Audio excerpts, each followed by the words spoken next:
नमस्कार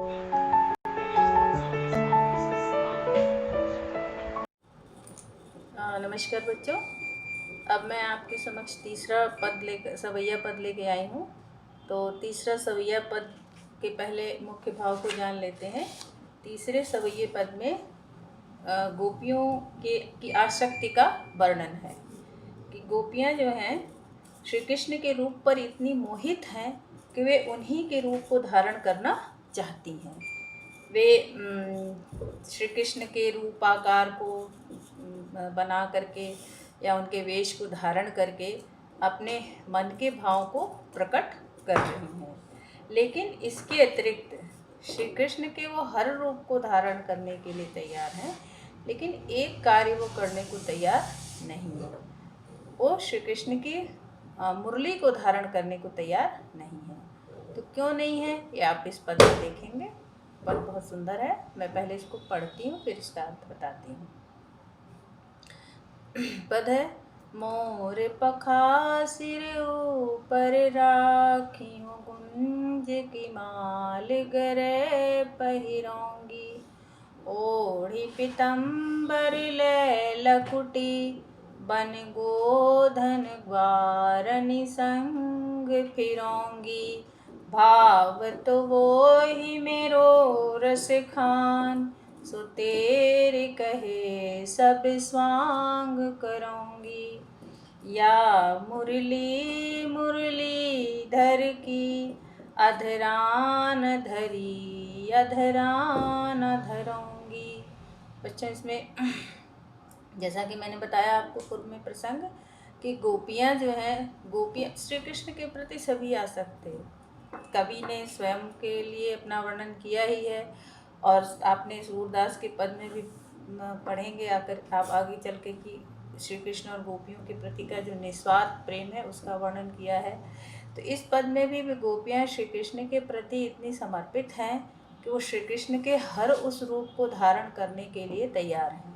जैसे आपका जो भी कोई आपका प्रिय होता है या जिसे आप आदर्श मानते हैं, आप उसके उस रूप, रंग, वेशभूषा या वाणी को आप स्वीकारते हैं या आप उसे अपने में लाने का प्रयास करते हैं कि आप उन चीज़ों को अपना करके उस व्यक्ति की तरह आप दिखना चाहते हैं। तो गोपियाँ श्री कृष्ण के प्रति इतनी समर्पित हैं कि वे श्री कृष्ण के रूप को धारण करना चाहती हैं। तो उन्होंने श्री कृष्ण के रूप धारण करने के लिए क्या किया कि गोपियाँ आपस में संवाद कर रही हैं, बात कर रही हैं कि हे सखी, मैं श्री कृष्ण के रूप को धारण करने के लिए मोर पंख को अपने सिर पर लगा लूँगी, और गुंज की माला, गुंज यानी एक प्रकार का फूल जिसको जो श्री कृष्ण को बहुत ही पसंद है, तो उसके लिए कहा कि गुंज यानी वो फूल का वो माला बना लेंगी और उसे वो धारण करेंगी। आगे है कि कुंज की माल गरे पहिरोंगी, फिर ओढ़ी पितंबर लय लकुटी, और एक पीले वस्त्र को धारण कर लूँगी, क्योंकि श्री कृष्ण पीताम्बर वस्त्र धारण करते हैं। तो उन्होंने कहा कि वे एक पीले वस्त्र को धारण कर लेंगी और एक लकुटी यानी लाठी को हाथ में ले लेंगी, और फिर बन गोधन ग्वारनि संग फिरोंगी, और ग्वाल बाल बन करके जो है गायों को लेकर के बन गोधन यानी गोधन गाय धन बन करके, गाय बन करके, उनका कहना है कि वो गाय बन जाएंगी, गोधन बन जाएंगी और ग्वाल बालों के बीच रहूंगी, मतलब ग्वाल बालों के बीच में वो रहेंगी, फिरेंगी, उनके बीच में साथ साथ रहेंगी। अभावतो वो ही मेरो रसखानी, वो कह रही है कि मुझे जो अच्छा लग रहा है मैं वो ही करूँगी। असो तेरे कहे सब स्वांग करूँगी, हे सखी, जो जो तुम कहोगी वो तुम्हें जो जो अच्छा लगेगा और जो जो तुम कहोगी वो मैं करने के लिए तैयार हूँ, और श्री कृष्ण के रूप को धारण करने को तैयार हूँ। लेकिन या मुरली मुरलीधर की, जो ये मुरलीधर की मुरली है यानी श्री कृष्ण की जो मुरली है, इसे अपने ओंठों पर नहीं रखूँगी। क्यों? क्योंकि अधरान धरी अधरान धरूँगी, कि इसे मैं अधरों पर नहीं धरूँगी।